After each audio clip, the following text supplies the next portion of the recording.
That's my colleague Natalia Kwanzaa. We'll return to that shortly. But right now, I want to take you to Aflao, to the border town, because the NDC is holding a news conference there. They have concerns with the deployment of security personnel to that area, which according to them will deter people from coming out in their numbers to register with the Electoral Commission beginning tomorrow. Let's go live now. We see on our screens there Fiifi Kwetey, who is a leading member of the NDC and MP for Ketu South, actually. Let's hear him now. I like to call him my younger brother, in whom my spirit is very well pleased. And let me begin by acknowledging all the comrades of our great party who are here, colleagues, members of parliament, all the various leaders of our party. And let me also thank you, ladies and gentlemen of the media, for the opportunity to share with you some very important developments that are going on in our country today. It's our expectation that through your esteemed media, we will convey to our fellow countrymen the grave danger that we see looming over our beloved nation. This danger comes clothed in the garment of democracy, but in reality, it is naked despotism and tyranny. Now, the immediate reason for this press conference is the recent shocking mass deployment of military personnel along the border towns of the Volta region. And similar deployment has been done in the Oti region, the northern region, the upper west and upper east regions as well. It is no coincidence that all these places happen to be strongholds of the opposition NDC. We will this morning touch particularly on the situation in the Ketu South municipality and other parts of the Volta region. We are in no doubt that this massive deployment of the military and other security personnel in the Ketu South municipality and other border towns of our region has been timed to coincide with the commencement of the voter registration exercise across the country. These deployments are creating panic and anxiety among residents of Ketu South and other affected towns and districts. Interviews done by some of your colleagues in the media reveal that residents along the Ghana-Togo border are living in a state of fear due to the presence of the military.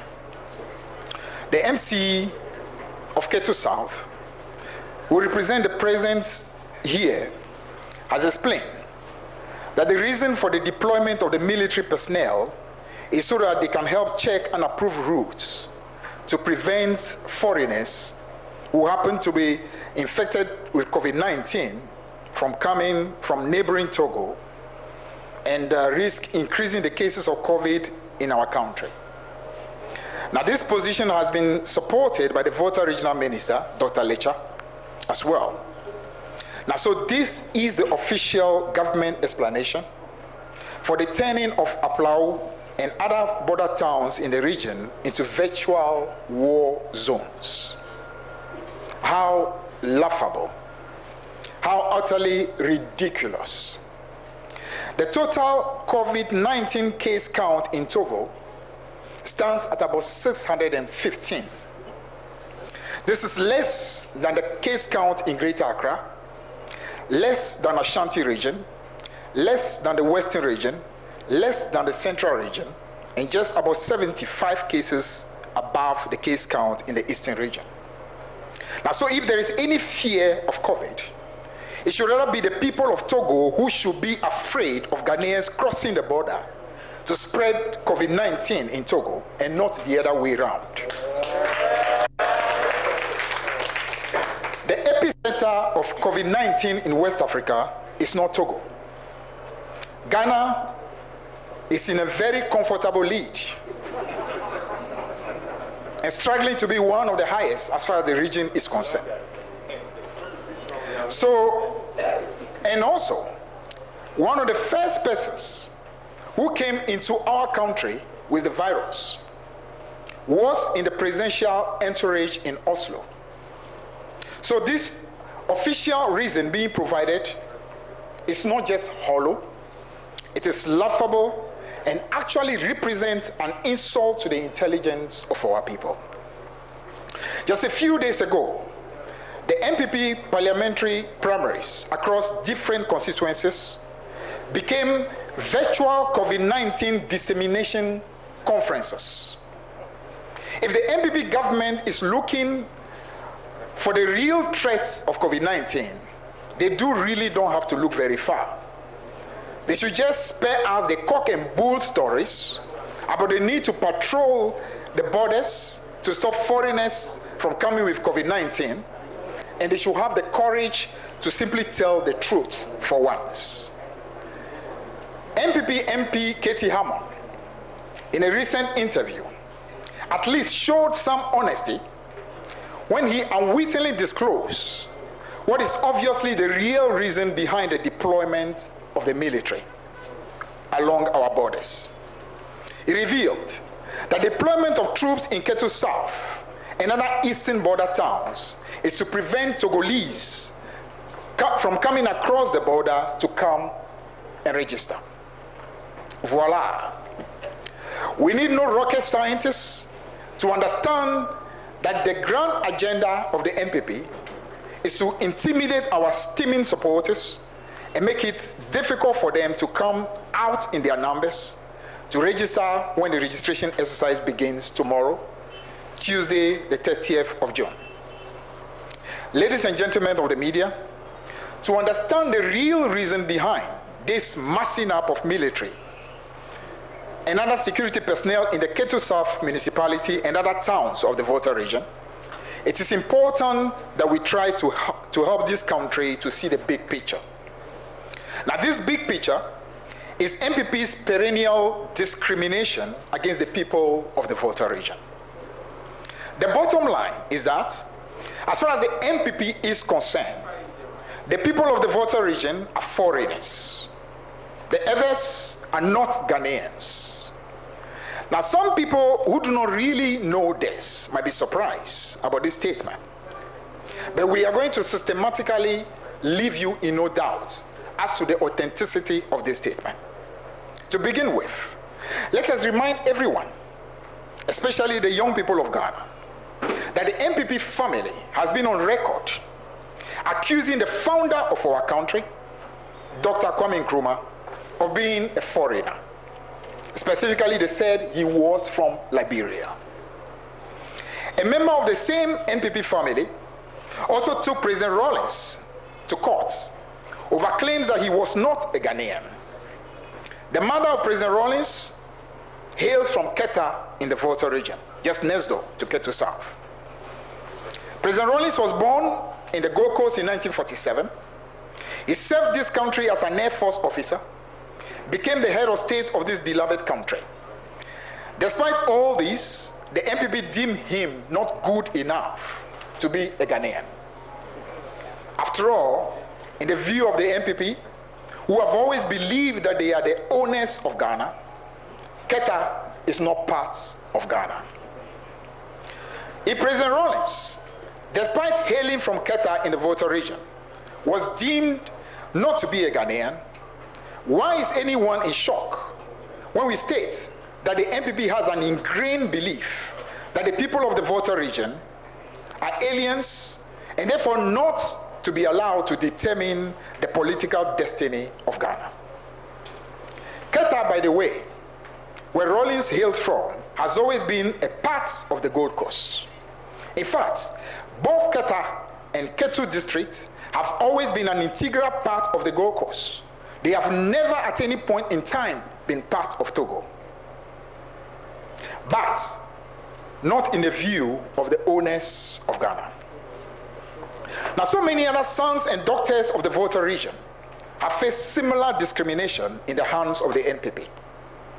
Some of you may recall how in the year 2009, at my parliamentary vetting to become a deputy minister of finance in the government of President Mills, NPP MPs, following the same agenda, boldly claim that I was not a Ghanaian and therefore should not be allowed to become a member of Ghana's government. My father, Joseph Fiifi Kwetey, hails from Nogopo in the Ketu South constituency. His mother comes from Anyako in the Keta constituency. But in the opinion of the owners of Ghana, I am not a Ghanaian. My mother, Benonia Lomado Ayivo, hails from Denu and Kliko, both in the Ketu South constituency. But in the opinion of the owners of Ghana, myself, and all the people of Ketu South that I have the privilege of representing in parliament are not worthy to be called Ghanaians. Now, it is against this background that we need to view what the NPP is doing in Ketu South and other border towns of the Volta region. This siege of the Volta region dates back to NPP's perennial hatred towards any group of people that they perceive as standing between them and their insatiable desire for absolute political power. The unfounded and rather incoherent rantings of my friend, Ketu Hammond, will ordinarily be treated as just that. But they reveal the same deep-seated belief that somehow the defeat of the NPP in elections in this country is on account of foreigners who come from Togo. He actually claimed that the NPP was costing to victory in the first round of the 2008 elections, and Togolese were allowed to come from across the border to overturn the results in the second round of the 2008 elections. Somehow, Ketu Hammond and the NPP have forgotten that even back in 2008, the NPP left all other borders open, but specifically closed the eastern border of this country before and during the first and second round of the 2008 elections. So the defeat of the NPP in the year 2008 had absolutely nothing to do with foreigners coming from Togo, because the borders were sealed. Exactly what it is we are seeing today. Ladies and gentlemen of the media, this show of tribal hatred did not start today. The Nana Akufo-Addo's government is only taking it to a whole new level.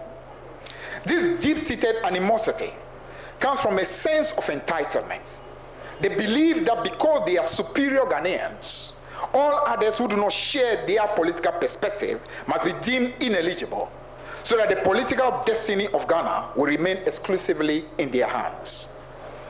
Now, the people of Côte d'Ivoire have suffered largely from that same sense of entitlement, that superior feeling of being better Ivorians. Now, the concept known in French as ivoirieté, that is, being a proper Ivorian, led to the unfortunate and bloody civil war that almost destroyed the hitherto very peaceful country of La Côte d'Ivoire. During President Konan Bedie's presidency, ethnic tensions rose sharply, with a widening rift between the country's predominantly Muslim north and mainly Christian south. Before the 1995 and 2000 elections, a law drafted by President Konan Bedie and upheld by the Supreme Court of Ivory Coast required that both parents of a presidential candidate had to be born within Côte d'Ivoire. This led to the disqualification of the northern presidential candidate Alassane Ouattara, who represented the predominantly Muslim north and poor settler workers who worked on coffee and cocoa plantations in the south. We in Ghana are grateful to God that despite the perennial attempt of the NPP family to define who a proper Ghanaian is, we as a country have largely avoided the path of national disintegration and bloody ethnic conflict. But just as ivoirieté is dangerous in Ivory Coast, so also is Ghanaité iniquitous and dangerous in Ghana. It is high time the NPP family were told once and for all that the fact that they never once won any election against Dr. Kwame Nkrumah had nothing to do with foreigners. Nkrumah was beloved by most of the people of Ghana and won elections freely and fairly. The founder of the MPP family, Dr. J.B. Danquah, could not even win one single election in his lifetime. Not even one. Now, instead of addressing their political groups, perennial loss in elections, the MPP rather chooses to direct their venom and hatred towards innocent groups and accuse them of being aliens. It should be recalled that this was the main reason that the MPP family introduced the Aliens Compliance Order back in 1969, a wicked legislation introduced by them when they finally won through manipulation the 1969 elections after orchestrating to have the CPP banned. What cowards and manipulators they have always been. Now it is high time the MPP family were informed that their humiliating electoral losses to President Rawlings in both the 1992 and 1996 elections had nothing to do with foreigners from Togo. The Volta region, together with 8 other regions in Ghana, voted for President Rawlings and the NDC in both 1992 and 1996. This was an overwhelming support in all the regions of Ghana except one. In fact, there is no previous election that the NDC as a party has won in Ghana that the party did not win at least 8 regions out of the 10. That tells you how absolutely overwhelming our support is. It has nothing to do with foreigners that are coming from any other part of West Africa. Ladies and gentlemen of the media, where from all this hatred and animosity towards one region, and all the spurious and unfounded claims that the painful defeats suffered by the MPP were on account of foreigners from Togo. Was it Togolese who have been winning the central region and the western region for the NDC in all the elections the party has won? Was it them who won the eastern region for the NDC in both 1992 and 1996? Was it them who win Greater Accra and Brong-Ahafo regions anytime the NDC wins the elections? Is it Togolese who always win the 3 northern regions for the NDC anytime the party wins? This heightened sense of delusion, this refusal on the part of the MPP to accept the naked truth must come to an end. Both Nkrumah's CPP and Rawlings' NDC did not humiliate the NPP family at the polls because of Togolese or Liberians or aliens from Jupiter or Pluto. They did so because they won the hearts and the minds of the people of Ghana through their patriotism and dedication to the well-being of Ghanaians. Now, MPP's chronic problem is that they do not have in their DNA the capacity to accept an electoral defeat. They just cannot come to terms with the fact that they cannot win every election. Maybe the delusion that Ghana is their property makes it too difficult for them to accept this reality. When they lost in 1992, it was a stolen verdict. When they lost in 1996, it was a bought verdict. In 2008, Nana Akufo-Addo used all shenanigans, including the most dastardly attempt to change figures in the strong room of the EC. But for the vigilance and the courage of the NDC in that strong room in the second round in 2008, Nana Akufo-Addo and his MPP would have succeeded to subvert the will of the people of Ghana. We have not even mentioned their failed efforts, as was captured on tape, to place dead bodies in water bodies in the Volta region as a way of subverting the will of the people of Ghana. After all these machinations failed, Nana Akufo-Addo, true to character, refused to concede and congratulate the winner of the elections, J.E.A. Mills of blessed memory. After the 2012 defeat, the MPP went on a violent spree, beating and assaulting innocent citizens at Obrasport and other places, destroying property in the process. Then, to cover their shame, they went on a face-saving journey to the Supreme Court in a bid to overturn the supreme will of the people of Ghana. They just do not have it in their genes to accept defeat. After all, how can the owners of Ghana ever lose to parties that are filled with aliens and foreigners. The only time they accept any electoral outcome is when their party wins. It is either their way or the highway. What kind of people are these? Ladies and gentlemen of the media, the anger of the MPP, anytime they lose the election, should rather be directed at their own internal campaign inadequacies. It is only chronic losers who blame others for their losses, because winners always elect to do deep introspection and self-correction when they lose. Now, rather than direct their venom towards others, so instead of MPP being angry against others for daring to deny them their God-given right to rule Ghana, it would be better for them to do a deep self-examination. As the great philosopher Socrates said, an unexamined life is not worth living. Why does the MPP family believe that they are superior Ghanaians and that they have a God-given right over the political and economic destiny of Ghana? Kwame Nkrumah's CPP, that fought for the independence of Ghana, at the time the MPP family kept begging Britain not to grant independence to our nation, did not even behave as though they were superior Ghanaians.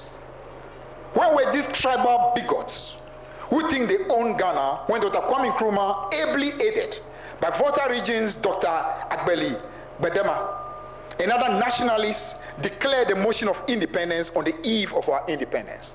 Where were they?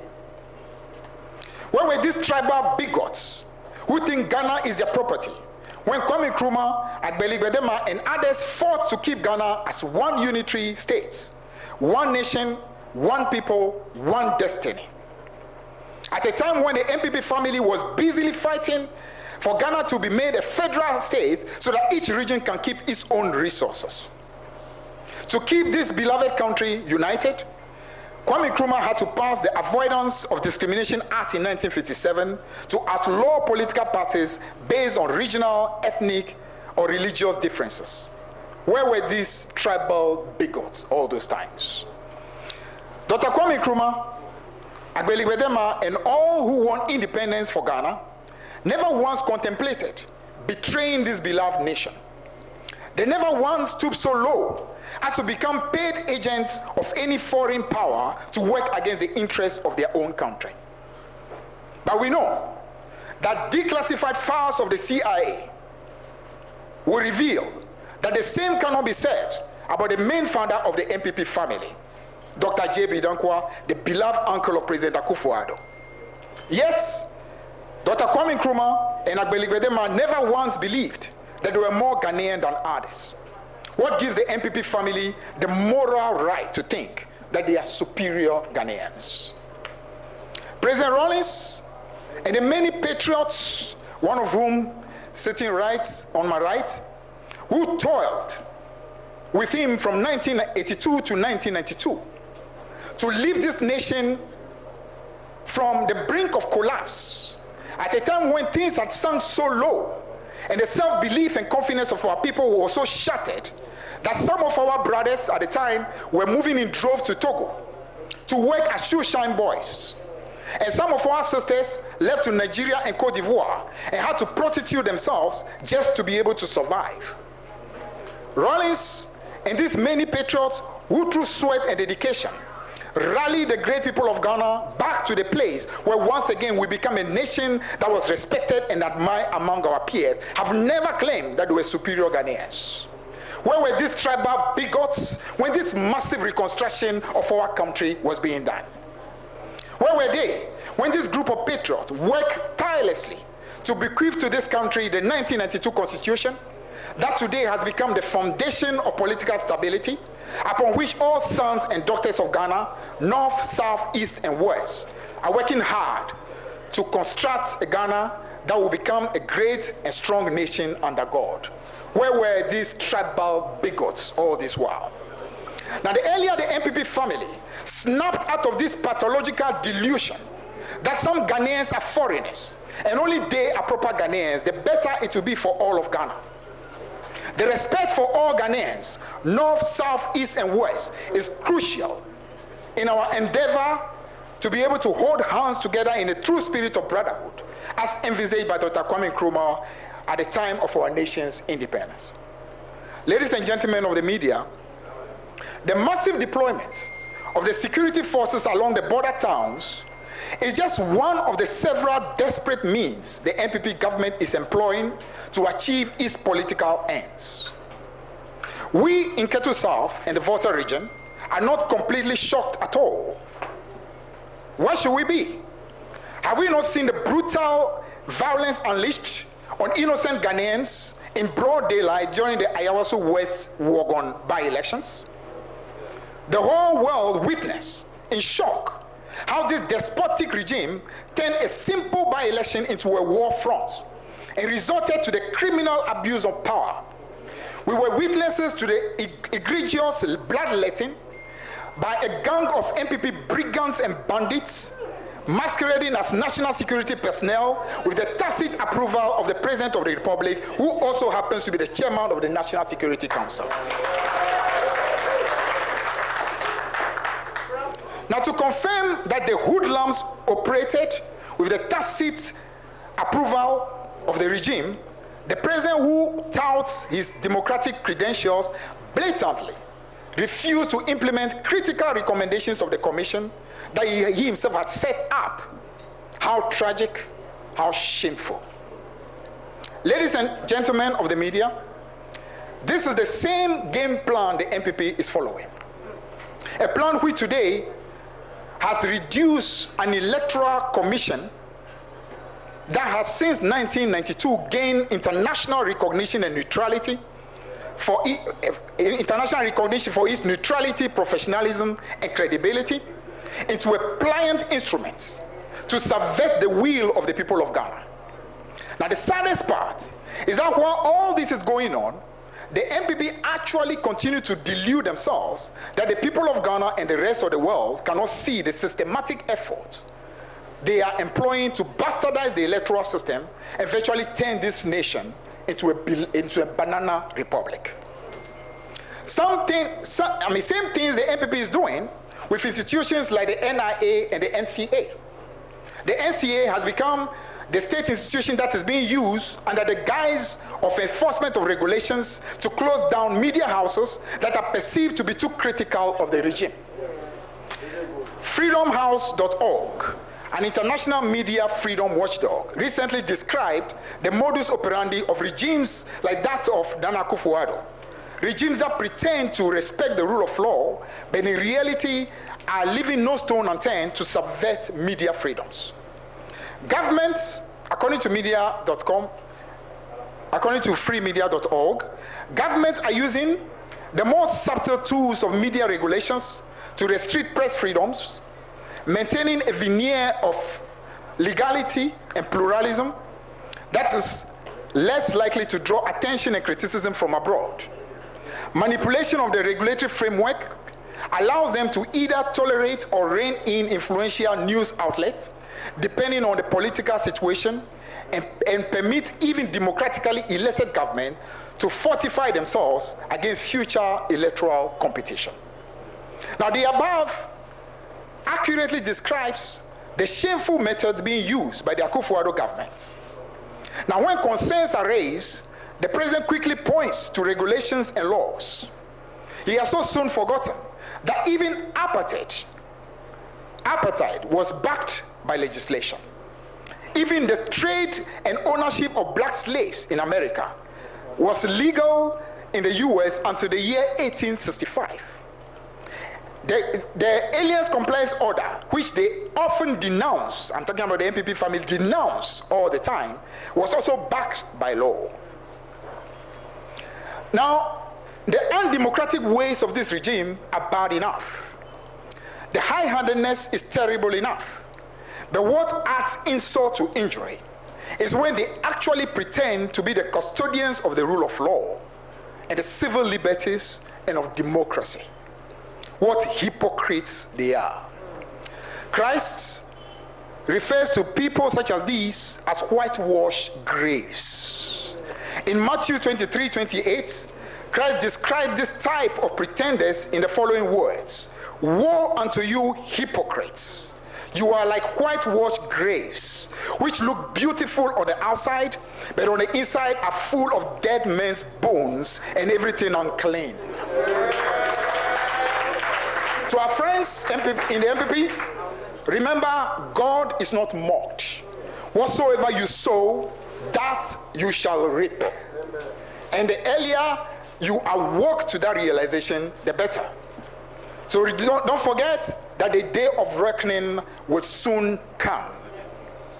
Ladies and gentlemen of the media, all those watching this development, this very sad development, and not raising their voices, are through their silence encouraging the entrenchment of an oppressive and tyrannical regime. Those watching this looming danger but failing to speak up and condemn it should remember that their silence makes them accomplices, and posterity will judge them if their own conscience fails to do so. We urge them to speak up and let the MPP government and others who think alike appreciate that citizenship is not a question of law, it's a question of law.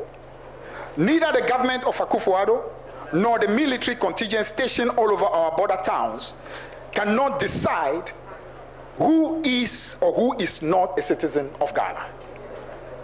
Now, there are very many Ghanaian families that live on both sides of the Ghana-Togo border. Lome, just about 10 minutes away from here, the capital of Togo, is a major economic center. It is a commercial and educational hub that attracts Ghanaians from as far as the western region, the Ashanti region, the eastern region, and so many other parts of this country. The government of Ghana, not too long ago, sent NADMO across the border to make available relief items to Ghanaians resident in Togo. This is ample evidence that there are many Ghanaians who live and work in Togo. Ghanaians do not cease to become Ghanaians just because they live across the border. Just as they do not cease to be Ghanaians simply because they live and work in England or in the United States of America.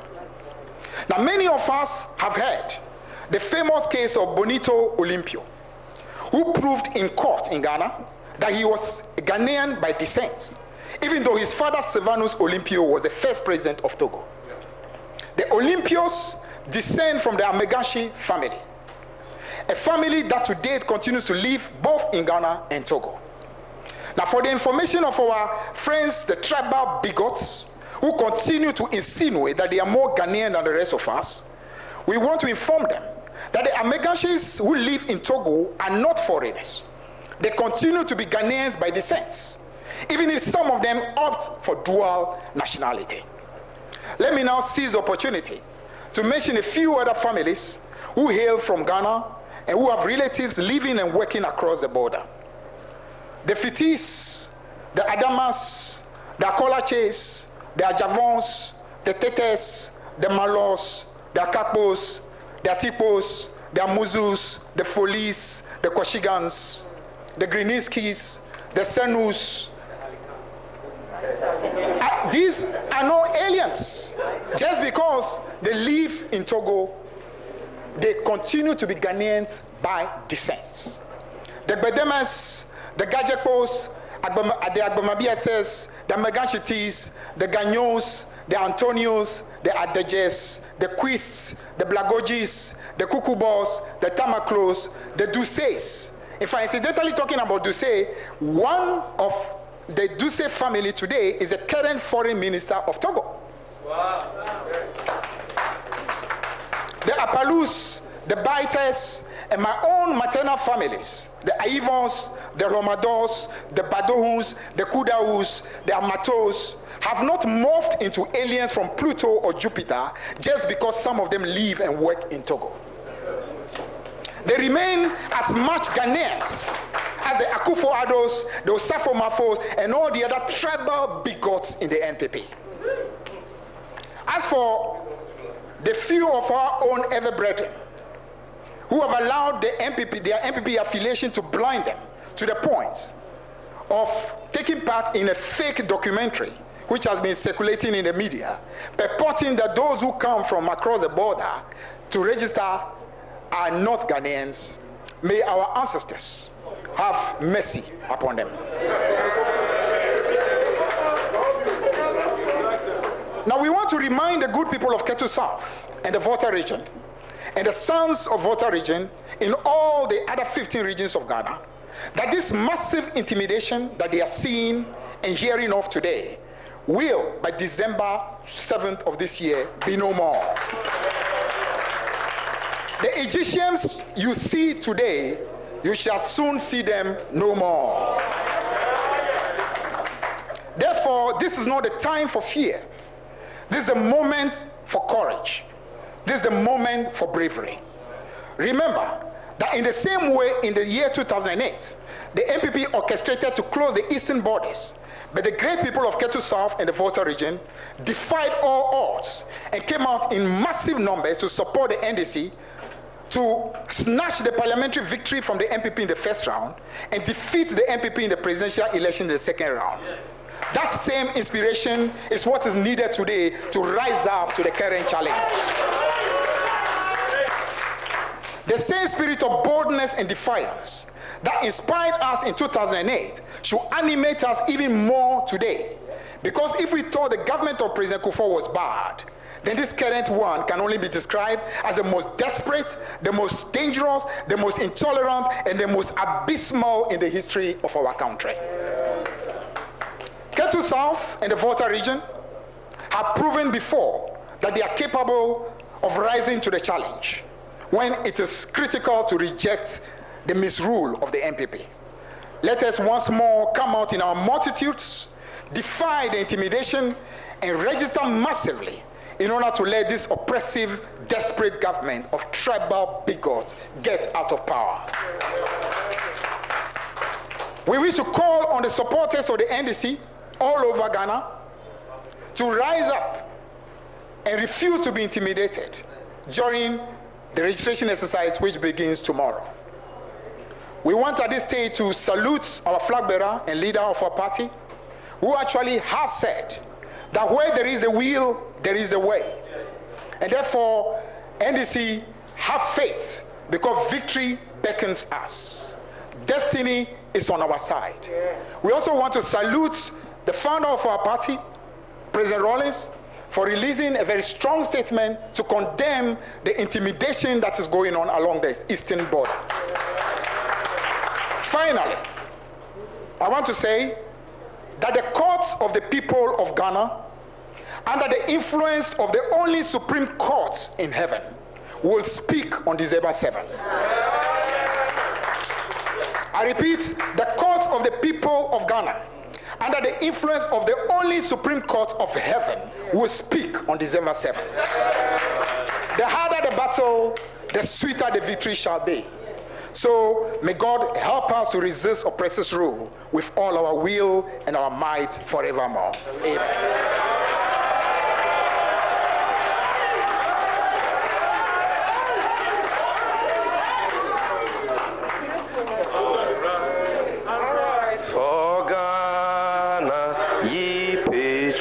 Of the land, towards a secure future development, our goal, from victory unto victory, the end is we shall lead a stable democratic Ghana, our strength in unity.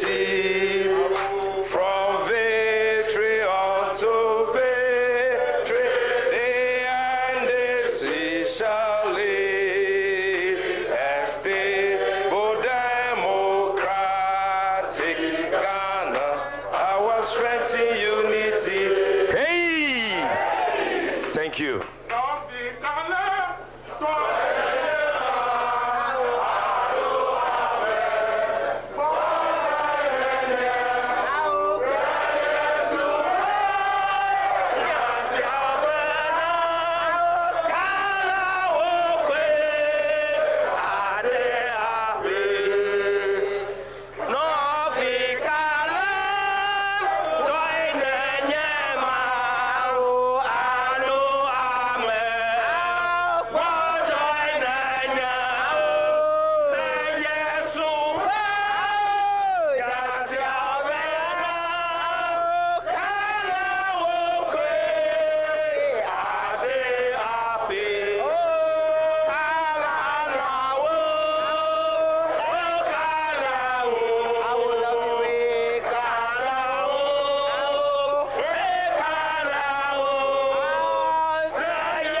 Thank you very much. Thank you.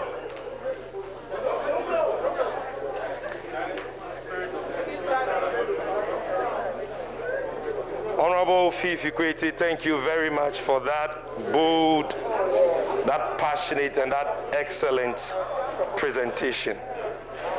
Ladies and gentlemen of the media, the message is simple. Votarians are not aliens.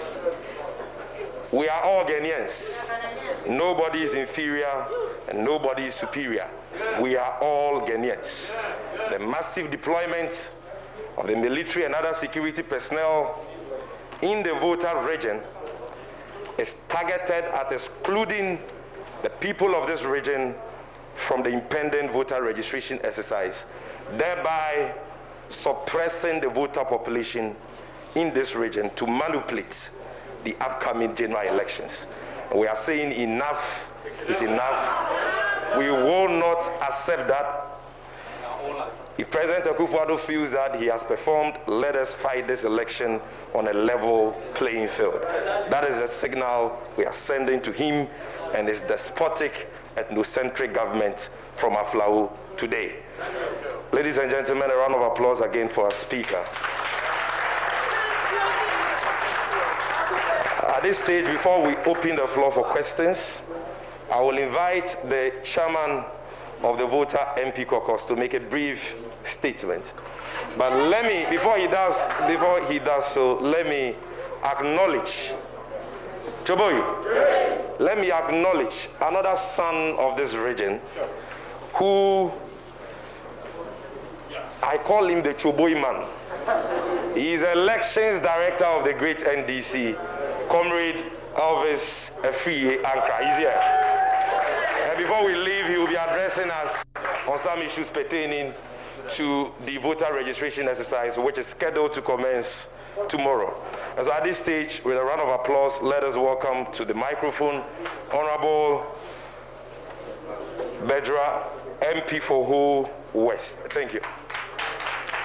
Thank you, our National Communication Officer. Colleagues, comrades, ladies and gentlemen, on behalf of the caucus, I want to read a statement from the overlord of Aflao traditional area. This morning, the regional executive who want to thank the National Communication Bureau that today they decided that a weekly briefing of the press will be done in the voter region. We want to salute you, Sami Jemfi and his crew, and all the media personnel who travel all the way from Accra, Oho, and elsewhere to this place. I also want to thank my colleagues from the regional executives, as well as the national executives and members of parliament who decided to join us on this press briefing. Ladies and gentlemen, the fire has been lit, and we the Votarians are ready. We are not cowards. I want to repeat that. We are not cowards. We don't fear people. We only respect. And therefore, whoever has deployed the military personnel to our borders should call them back immediately. We are giving them up to the end of tomorrow, Tuesday. The military personnel must be recalled back to their barracks. There is no war between Ghanaians and Togolese. We are peace-loving people, and therefore we will continue to love everybody equal. Thank you for coming. Thank you very much. Ladies and gentlemen of the media, at this stage, if you have a question, you can raise up your hand. We'll pass the microphone to you, and you can ask your question. But please, you only raise up your hand if you are a journalist. Is there any question? I saw Kwamla Kluche here. Okay, I can see a lot of hands here. So, my microphone man. No, because of COVID, you get close to him and then offer him the microphone to speak without him holding the microphone. Thank you. All right, thank you very much. Thank you very much. My name is Ajon Amengsa, and I report for gbconline.com, Accra. I wish to direct my question, first of all, to the caucus chairperson, the chairman, the Honorable Bejra, you said the military should be recalled within or by close of tomorrow. May I know how you're going to monitor this and ensure the government refuses to withdraw these military people? And also to the MP for the area who addressed the media, may I know what exactly or what plans that you have to monitor or to ensure that people within the localities that these military are protected or guided to go and register? Because we understand that people think that when you talk to South or Aplau, it's just the main border. When you go to Agbogboma, you go to Afonyokopa, those typical communities are not close to the main city. The intimidation are so high there. I was there myself. So may I know how you're going to ensure that people come out in their number to register as part of your duty as political party to ensure that people register and vote on the day of national election? Thanks for that intelligent question. It shows that you are disturbed about the deployment yourself. So can we take the next question? Emmanuel Majesty, my question has to do with Honorable Hammond. Media. Salah Radio, Dabala. Okay. My question has to do with Honorable Ketu Hammond. I would like to find out, we have a privileged committee in the Ghana Parliament. What our MPs, that is the voter MPs caucus, what mechanism are they putting into place so that when they live here and they can, summon the Honorable Ketu Hammond to answer some questions pertaining Votarians and Ghanaians. Thank you. Thank you very much. I saw a hand in the middle here. Can you bring it? Kamla Kluchi of TV3. So, two quick ones. One dovetails into the first one that Ejona asked. To the chairman of the caucus, you have given an ultimatum that by the close of Tuesday, the security or the military should be withdrawn if it doesn't happen. What are you going to do? Now, with the issue of the ethnic or the tribal things that you have raised, the question to the Honorable Fiifi Kwetey is, how do you respond to criticisms that you are inflaming passions using the tribal card? How do you respond to that? Thank you, Kamla. Please, any other question? Okay, I see one hand here. Ibrahim Al-Hassan, GH1 TV, Star FM. One quick question. We are aware that when COVID came, there were some deployments made up of the military, the immigration, and what have you. That one is different from what we're talking about today. I'm aware of that. So when you call for withdrawal, are you targeting the recent deployment only, or the withdrawal of the entire deployment along the borders? Okay, so thank you very much. We have two questions on the deadline we have given government to recall the military personnel who have been deployed here. And those two questions will be dealt with by Honorable Bezra, after which our regional chairman, who is here, will deal with the question of what we are doing to protect our people in the other border towns. And then we will deal with the rest. Fiifi Kwetey will deal, Honorable Fiifi Kwetey will deal with the ones about the inflaming passions on tribal lines. Thank you very much. So Honorable Bezra, over to you. Thank you very much, TV3 and Ejona. I want to assure all of us that the caucus has Plan B, and that Plan B will not be disclosed today. Thank you.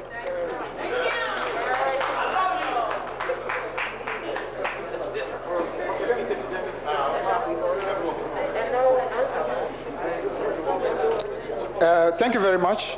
In fact, colleagues are here, so please, step in to help clarify some other things as well, if we don't always fill it up. The first one relating to Honorable Ketu Hammond.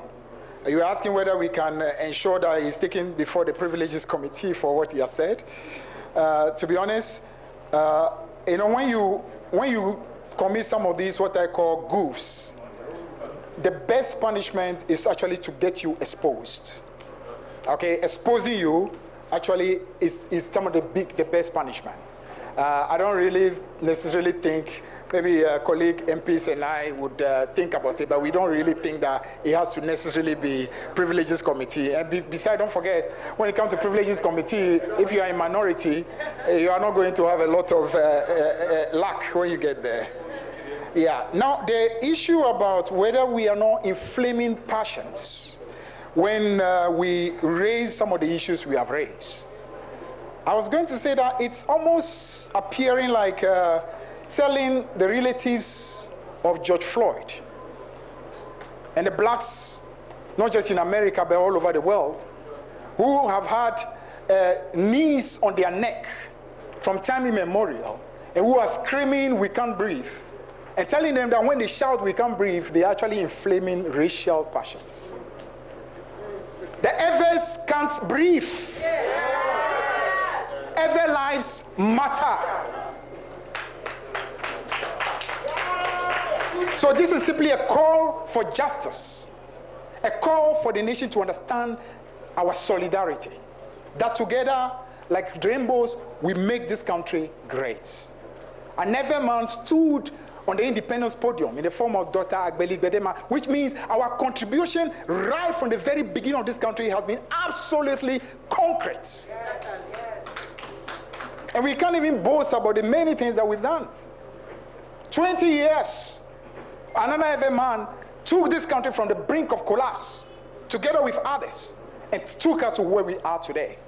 So if we say we cannot breathe, we are not asking for too much.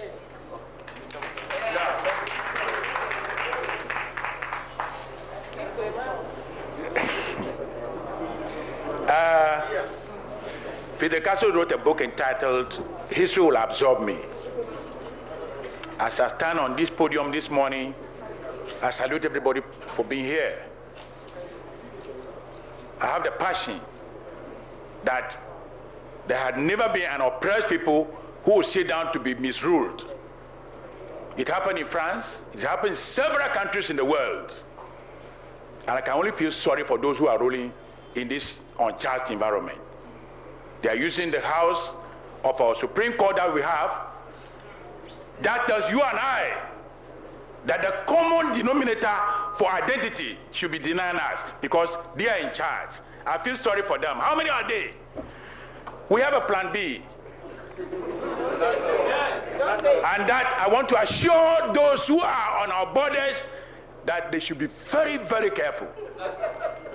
The plan B will work and everybody will be protected. I want to assure all of you from your homes, go and register wherever you are. I was the former district chief executive. I built that building there, the administrative complex there. Within 2 years I was in office, that building was put up. What are the results of MPP before they are doing this to us? Don't forget that in 1996, they declared, you know the history very well. Go back to your history and learn from it. What have they not done to CPP? But today, as a young CPP man who has now grown to become a revolutionary, we shall not forgive them. In France, when Marie Antoinette heard of the masses in the street asking for bread, do you know what he said? Give them cake. At that time in France, the ordinary man does not know what is cake. Then he told them why. They are hungry, give them cake. And that led to the assassination of Marie Antoinette. You cannot take the masses for granted. So they are driving us into the field of war. I will never sit down to be defeated. I have a message from the flag bearer of the party. Yesterday at the meeting in Ngo, he called me. My brother, go ahead. I am behind you. Please, let's go ahead. Thank you very much. Honorable Samuel Okujeto Ablakwa will deal with the outstanding questions before we move on. So, thank you very much. Honorable.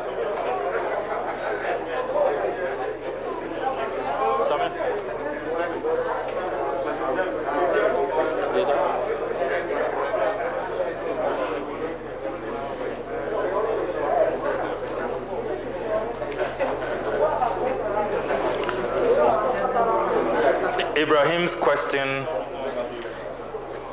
is still outstanding. The question about which of the deployments we are concerned about, whether it's the original COVID-19 deployment or the current heightened military deployment. Your question itself should expose the dishonesty that has characterized this whole government operation. We are told by the minister responsible for the interior, the regional minister, that this is the normal deployment they have done to prevent the importation, the further importation of COVID-19. And yet, we all know that this deployment, when it was first rolled out, did not include the military. We're all here. The immigration was at the helm of affairs, as our constitution demands. We need to understand what is the heightened threat. You invite the military when the threat levels have escalated. We are not aware of any heightened threat. We have been asking in Parliament, what is the heightened threat? In that incoherent ranting by our good friend Ketu Hammond, he even suggests that the military are here for peace operations, peacekeeping. Who is at war here? Who is at war? So Aflao has become a war zone that we need the military to come and keep the peace. Can we be told who the warring factions are? Who is fighting who? How many lives have been lost? How many properties destroyed? And so we need the military, and we don't know if it's who authorized the peace mission, the peacekeeping mission, whether it's the United Nations or the African Union or ECOWAS. I mean, it gets ridiculous and more ridiculous. So please, we know what is going on. This morning we spoke to our colleagues at the Western Frontiers. There is no such deployment. All the way from the Jomoro side to Sechiwioso, Sechia Kontombra and all. You can call, even send your colleague correspondence to those areas. Are they not border towns? Why pick on Volta region? Why the discrimination? That is what we are worried about. And as our brother Fiifi Kwetey says, they have been consistent. You recall the 5th August 2015 press conference by Dr. Baumia, where he said that they have done some work, facial recognition technology. They've obtained a Togolese voters register. 10% of work done so far. About 80,000 Ghanaians on the register. They've discovered that they are apparently Togolese. And that in the next few days, you put out the 90%. It's been 5 years. 5 years. We are waiting for the 90%. The Togolese authorities issued a statement that they have not given their voters register to anybody. We are still waiting, 5 years on. So consistently, picking on the Volta region, we are for peace. Our chiefs are for peace. Our elders are for peace. We all want to live in unity. The national anthem of this country was composed by one of our own, Philip Beho. We have an equal stake. They don't even understand the Trans-Volta Togoland question, that major parts of the Volta region were not part of it. It's an agenda that cut across countries, from Cameroon, Benin, the Mampusi area, Dagbon area. Is how this matter even has become a Volta secessionist agenda, distortion of history. And we know our history. We've always been part of the Ghana construct. Is it too much to ask to be respected, to be valued, to be seen as any other person? Listen to Ketu Hammond. He says, you know, they belong to one ethnic group. The Evers are here, Evers are in Togo, one ethnic group. The Akans, you know the Akans in Ivory Coast, across the border, Elubo. I've gone there, I've attended funerals. Beautiful Akan culture. Why is nobody talking about that? Why are they not being targeted? The Hausa-speaking people, they are the most prolific tribe in Africa. They cut across northern Nigeria, Gambia, Senegal, Ivory Coast, all over. Are we to then say the Hausa-speaking people should not be allowed to vote? They are not Ghanaians. The Fulanis. Are we to say that Fulanis should not be on the register? And then what would that happen? What would that mean for our beloved and cherished second lady? So please, let's stop these things. We are one people. We are Ghanaians. Let's focus on the things that matter. Our people want jobs. They want development. You can't fulfill your promises. You are just at 14%. Instead of working to inch up a bit higher to justify why you should be retained, you are whipping ethnic sentiments.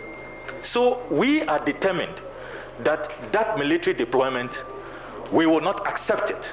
When we are done, we will go with you to the locations. We insist that all of Ghana should be treated equally. This is a matter of justice. We are not going to accept this discrimination where you pick and target one part of Ghana. It must stop.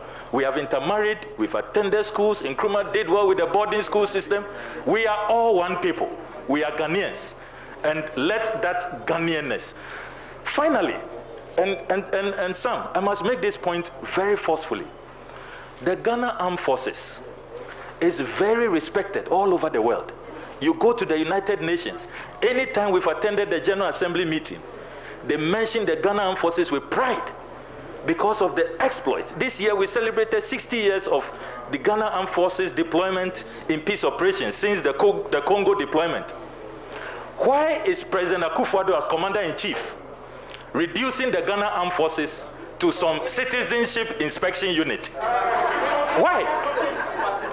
That they respected, revered military. And we have friends in there. They are not enthused one bit. They are boiling with anger. Reducing them to a citizenship inspection unit. You look like a Togolese. You can't come here. You go back. Is that what the armed forces is for? Please, please. And as Comrade Fiifi did, we salute two former commander-in-chiefs of the Ghana Armed Forces. President Jerry John Rawlings himself, a senior military officer, the flight lieutenant, one of the finest the armed forces has ever produced, and His Excellency President John Dramani Mahama. You take it that all of us speaking don't know much about security matters because we've never been commander-in-chief. Two of our former presidents who have commanded the Ghana Armed Forces, who have been who have sat at the chair of the National Security Council as our constitution stipulates. Both of them do not understand what's going on. They have condemned what is happening. We must all rise up. Thank you very much. Thank you very much.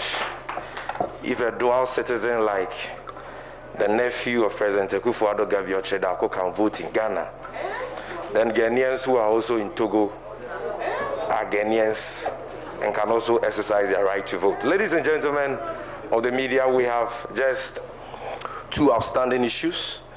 Our Director of Elections will share some information with us with regards to the voter registration exercise, which will commence tomorrow. And then we shall take closing remarks from our parliamentary candidate and the incoming MP, Honorable Jifa Gumashi.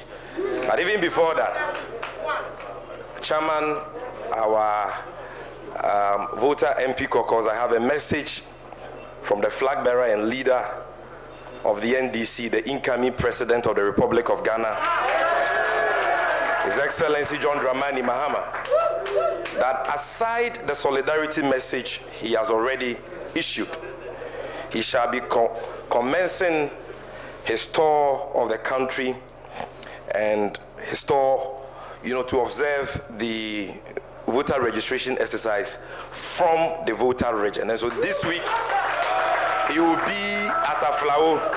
He will be in the Ketu South constituency. At this stage, let us welcome to the podium our elections director, Honorable Elvis Afriya Ankra. Thank you.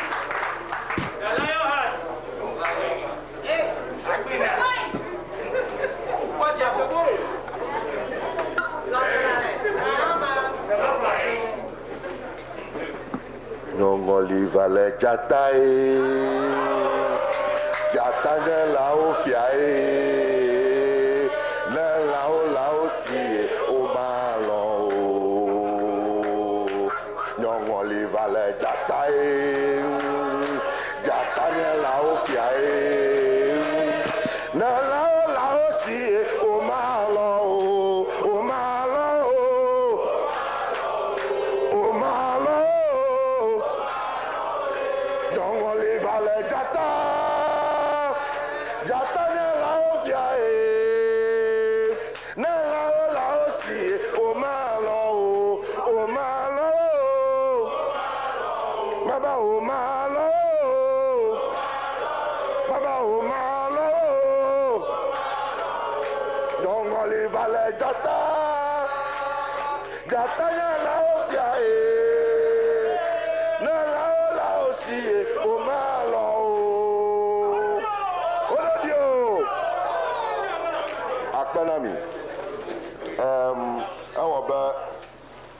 Mianovio Ovonu Alagba.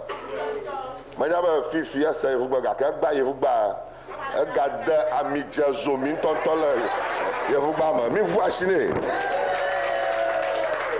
Miapa Amachichio Kata Lafia Regional Chairman Klamagayo Choge Miapa incoming MP Miapa Caucus leader o Kata mi dakpana mi ba egba mi va dorafia. Enya ya jojoma Anukwarebe is about the Volta region. Gaka, it goes beyond Volta region. It's about Ghana and the peace and stability of our democracy. Na enya ya jojom lafia miena oyijia nie gwana jojo genya ba democracy ya 1992 mieba atukoko kuku awofo mienya ma jimla Ghana akodada ye na naga miako troji dudu najaba akodada ye na naga miako troji dudu a nkonwonwo yenya foundation for akodada ta no bona nkonwoga ya made dodo wom ba ya naba amado ma to awo anwonko a that person is a threat to our democracy. That is the danger we are facing. We don't want anybody to use this environment as an excuse to do anything against the democracy. That is why we are speaking out and sending a loud and clear warning. But there is no man, no woman, no devil, no military, no police, no soldier, no Akufo-Addo that can stop the will of the people. There is nothing, absolutely nothing that can stop a determined people who are willing to stand up for their rights. We have seen it in many countries. Miekpe Tunisia, miekpe Duomo, ayo dojia, soja o, waonto, ogba tuadashi, ogba amokadashi, oshidu, ojo. Because the will of the people is the most powerful force in this land. Human beings are created in the image of God. When majority of the people come together and determine to do something, there is nothing anybody can do. No electoral commission, no Supreme Court, no soldier, no parliament, nothing. There is nothing. There is a movement that is going on. The people of Ghana want change. This government has failed. They can eat all the gari in this world. They can go and drink all the sea in the Atlantic Ocean. Nothing will stop them from going down December 2020. Tamia da kukunami.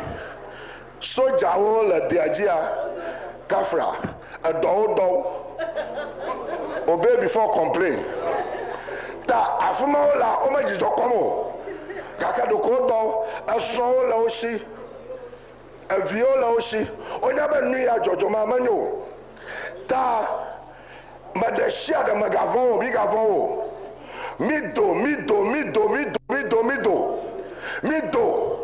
MPs, assemblymen, executives, constituency, branch executives, Madashia, Mido, Mijiamo, Amayo card laoshi, Amayo passport laoshi, mi vatafli, mi register, na register, na nofuma, na guarantee na mo.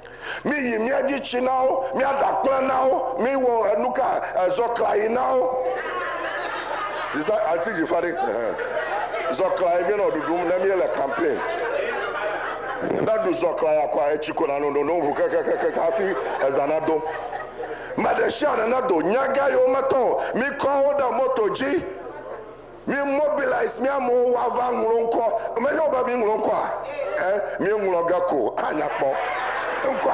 Mi ngogako, onko mi ngoga anyaba ayimi enufofia electoral commission machine a oba yoko nkonloga half makova do machine amaba o gazette ba yoko nkonloga over 6,000 polling stations e chono jago am yekoga o goga bo yumota ikata wogo afako wogo ala to Amama no mi Fiifi oba yo registration at the Wagala district offices Machopo afuma ameyo nya electoral nyauma mi jagbana mi ana wa yafuma mi aba executive o sesan no yafuma afuma ojiba ya onu fiti fitiola aja no yafuma mi akanku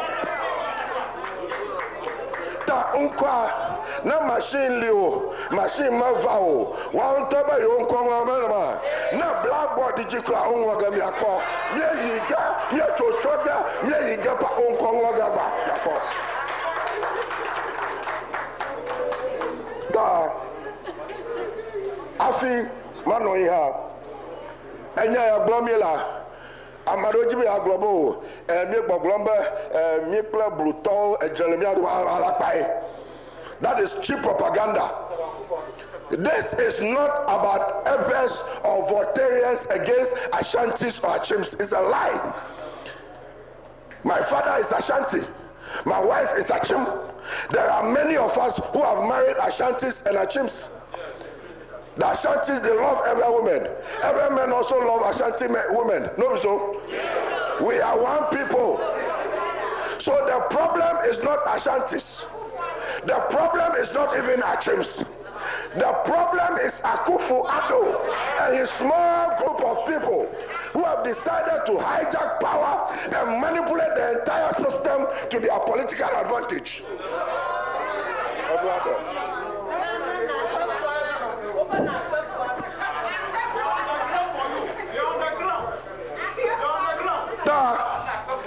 It is not even about MPP. MPP are Amoniolama. Amol MPP American Niaji Mahomachio. Tamia Mayola MPP ma.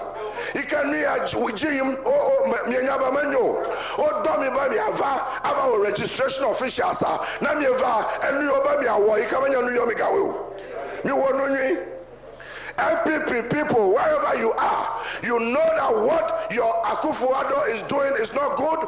He's destroying your own party. He has destroyed our democracy, has gone up 10, 50 years. This democracy that we tried to build, Akufo-Addo alone with his family, they've taken this democracy back 10, 15 years.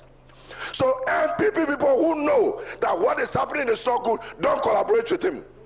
This is not about NDC or about Voltarians against Ashantis or Achims. It's about the short man Akufo-Addo. With a small group of people, there are people in MPP who are suffering, who are hungry. Only a few people, 5, 10 people, have hijacked the resources of this country, have hijacked the power of this country. As Okujato proved the last time, they have performed 14%. They know that time is catching up with them, the clock is ticking, and the people of Ghana will vote them out. That is why they are resorting to all these tricks.